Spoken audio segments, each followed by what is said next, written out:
Hey everybody, it's Ron from Pick Dawgz, and this is Ron's Rundown. We're going to go over 10 college football games for Week 10, Saturday, November 4th, 2023. Now, if you like what you see, make sure to give this video a big thumbs up and subscribe to our channel. Don't forget to put your football picks in the comment section below. And if you're looking for my best bets, you can find those at the Premium Picks tab at pickdawgz.com. Alrighty, let's get into it. Here are the games in college football for Week 10. First up, we see an early afternoon contest between Jacksonville State and South Carolina. This one's going to be 12 o'clock Eastern on ESPNU. Now, when you look at these two teams' win-loss records, Jacksonville State at 7-2 this year, South Carolina at 2-6. It may be surprising to see the 2-6 team in South Carolina is laying more than 2 touchdowns in this ball game, but when you look at the strength of schedule, I think you could make a pretty good argument that Jacksonville State's played the weakest or one of the weakest schedules in college football in FBS this year, while South Carolina could have the toughest schedule in college football. As when you look at their teams, obviously they play in the SEC, so naturally they're going to play some of the best teams in college football, but especially South Carolina, who's had true road games against Georgia, Tennessee, Missouri, and Texas A&M, really good ranked teams in that mix, and played a non-conference game, a neutral site game against North Carolina at the beginning of the season. South Carolina is certainly battle-tested. Even though the win-loss record is not good, I still think they're the much better team in this matchup, and I think that one of the big advantages that South Carolina has in this game is Jacksonville State is pretty one-dimensional offensively. They've been able to run the football very well this season. They run it for over 45 times a game, over 4.5 yards per carry, and over 200 yards per game. However, the passing game has just not been there for Jacksonville State, whether it's Smothers or Zion Webb at quarterback. They've been solid in the run game, but Zion Webb's already got over 400 rushing yards. Smothers, over 200 himself. But the passing game has not been there, only averaging 160 passing yards per game and 52.5% completion. So you're playing a South Carolina defense whose secondary has struggled from time to time, but the run defense has been there for South Carolina, even in SEC play, where this season South Carolina has only given up 3.8 yards per carry on the ground, only 3.9 in conference play against some of the best teams in college football. So I think South Carolina's defense steps up here. This is one of the best matchups South Carolina's had offensively against a pretty weak, Conference USA defense. Give me South Carolina here in a blowout at home. I think they get a feel-good home win, even though it's been a disappointing season. Next up, we see Navy and Temple. This one, 2 o'clock Eastern. It's going to be on ESPN+.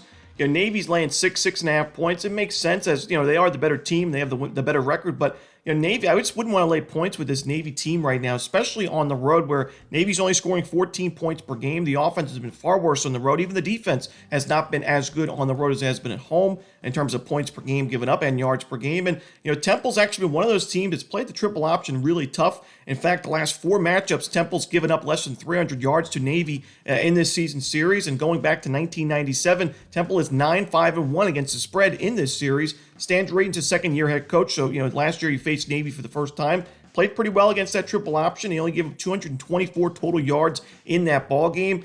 Temple needs a win. This team is struggling. They're on a 5-game losing streak. The defense has suffered, but they're off a bye week. I think they're going to be prepared for this triple option offense. I think we see a really ugly, low-scoring game, but a game where Temple covers a number, if not earns the outright W. So give me the points here. I think they're really valuable in a low-scoring game like this, so give me Temple plus the points.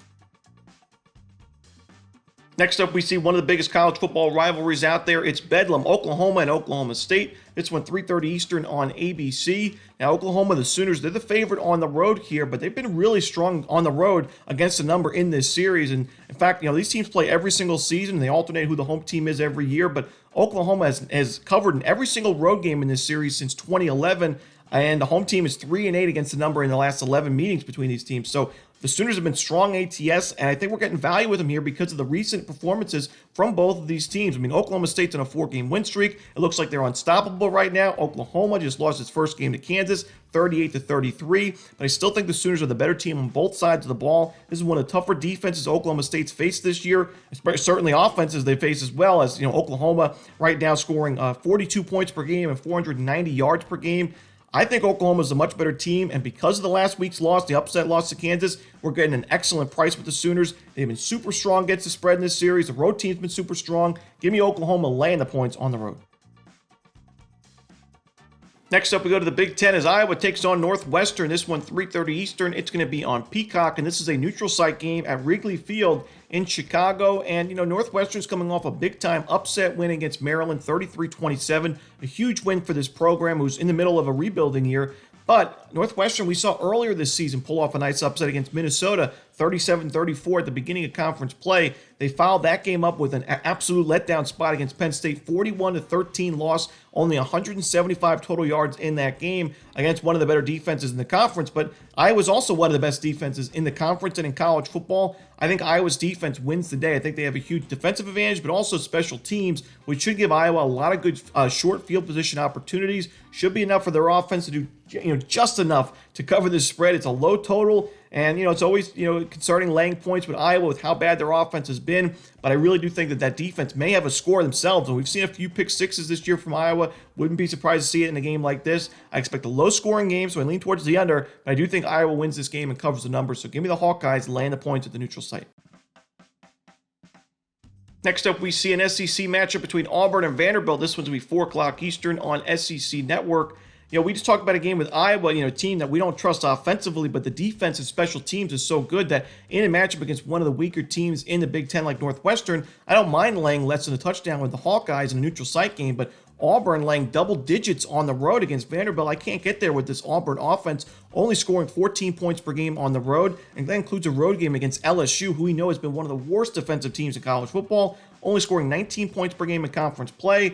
I think Vanderbilt does enough here. We know that their offense has not been what they expected. They thought A.J. Swam was going to be the QB1 this season. He struggled, so Ken Seals and Walter Taylor have been the guys, but we saw Vanderbilt play even football against Georgia in the second half of that game. They were down, I think, 24-7, and then it was 13-13 in the second half. They covered the spread with ease in that game. Give me the points over Vanderbilt. I don't think they win the game outright, but I think they cover the number. Next up, we see Middle Tennessee and New Mexico State. This one's 6 o'clock Eastern. It's going to be on ESPN+. You look at the win-loss record for this matchup, similar to the game we talked about at the beginning of the video. Middle Tennessee's 2-6 this season. New Mexico State is 6-3. Middle Tennessee's 1-3 in conference play. New Mexico State is 4-1. Yet New Mexico State's only laying 3 points at home, suggesting that this would be a pick 'em at a neutral site, and Middle Tennessee would be the favorite by 3 in a home game in this matchup.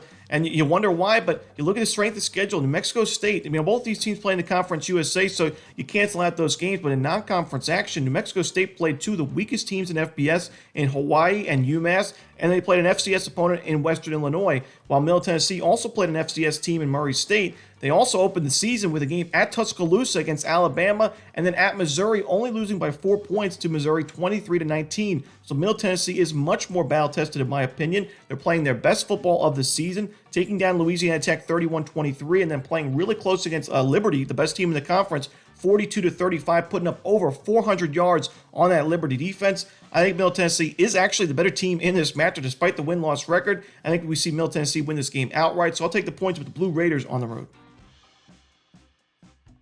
Next up is Kansas and Iowa State. This one's 7 o'clock Eastern on ESPN+. This is a classic letdown spot for Kansas as they're coming off the big-time upset win over Oklahoma, 38-33. It was the first loss of the season for Oklahoma, a big win for the Kansas program, a program that only a few years ago was a laughingstock of the Big 12 and Power 5 football in general. So it's a big win for this program going forward. They're heading in the right direction. However, now they're on the road and they're facing a rested team in Iowa State coming off a bye week. Kansas has just not been the same team on the road as they have been at home. We talked about it earlier in the video and many times in the rundown this season. Kansas at home this season has scored 42 points per game and is giving up only 24 points per game, which is really solid for a Big 12 team.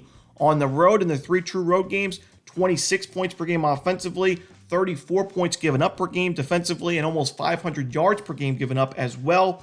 The 3 true road games at Oklahoma State, 39-32 outright loss as a favorite. 40-14 blowout loss to Texas, 661-260 was the yards in that game. And then at Nevada, you won that game by 7 points. However, you were around 28.5 point favorite, so you failed to cover the number by quite a large margin. 3 touchdowns in that ball game. So I don't trust Kansas on the road here against a really sound defensive team in Iowa State. The offense isn't always the best, but the offensive line's been there, only giving up 5 sacks combined this season. The run game's starting to get going. I think Iowa State's defense is playing its best football we've seen in a while. Really good head coach, rested team. Give me Iowa State or laying the points. Actually, the favorite here, laying the 2.5 points as a small favorite. Next up, we see a Pac-12 matchup between Washington and USC. This one's 7:30 Eastern on ABC. Huge matchup for Washington's program. They're undefeated right now, 8-0 this season, 5-0 in conference play. They're ranked 5th in the college football playoff ranking, so just outside the top 4. And they feel if they run the table, they can certainly be in the top 4 by the end of the season. but I just don't think so. And I think Washington takes its first loss of the year in this matchup. We see year after year the Pac-12 do this to themselves. They get these, teams at the beginning of the season that are undefeated. They score a ton of points at the beginning of the year. And we see Washington, Oregon, USC, of course, Utah. They get these big records at the beginning of the season, and then they take each other out in conference play. We saw it with Washington and Oregon, as Oregon lost that game by 3 points. USC lost to Notre Dame, so not a conference game, but lost that game after an undefeated 6-0 start. They lose 48-20 to Notre Dame, and then lose again to Utah the next week. And now Washington, I think it's time for Washington's first loss of the season. The same issues we say about USC's defense, giving up a ton of points and yards per game. I mean, Washington against the toughest team on its schedule this year offensively in Oregon moved the ball at will in that game. 540 yards against this Washington defense, 5.1 yards per carry. Washington's not gotten any sacks on the opposing quarterbacks this year. 2.9% passing plays for the opposing teams have ended in a sack for Washington, so not getting much pressure at all. The run defense has been okay, but the secondary is suspect. They've given up 300-plus yards to 3 quarterbacks this season, and now you're playing the best quarterback in college football in Caleb Williams and a very good USC offense. We know the defense has big issues for USC, but I think the same issues could be there for Washington. I think we see a shootout of a game. That's why we see a steep total at 76 points in this matchup. And I'm going to take the home team in this one, USC, plus the points. Next up, we see LSU and Alabama. This one's going to be 7:45 Eastern. It's going to be on CBS. This is a game between a potent offense and a very strong defense. LSU scored 47 points per game this year, averaging 553 yards per game, while Alabama only giving up 17 points per game, only 306 yards per game, one of the best defenses in college football. Usually, I would lean towards the home team with the better defense in a matchup like this, but I like LSU in this game. The home team has not done well in this series. They're 1-6 against the spread in the last 7. And LSU's been able to move the ball against every opponent it's faced, even Florida State at the beginning of the season, where they lost that game in a blowout, 45-24, but they were winning that game at halftime. They had 300 yards at halftime. There was a lot of mistakes offensively. Play calling was, a lot of mistakes there in that second half that led to their demise in that game. But LSU still moved the ball against a very good Seminoles defense. Alabama faced a potent offense earlier in the season in Tuscaloosa and the Texas Longhorns. They gave up 34 points and lost that game by 10 points in the end. So Alabama's defense, while it's been very, very strong, has still been beaten at times this year. The offense has only put up more than 420 yards in a game once this season. That was against Middle Tennessee at the beginning of the year. The offense just nowhere near as potent as Crimson Tide offenses of the past. I don't think Alabama keeps up in a game like this, and with the road team being so well against the spread in this series, I got to go with LSU here on the road, plus the points with a sprinkle on the money line at plus money.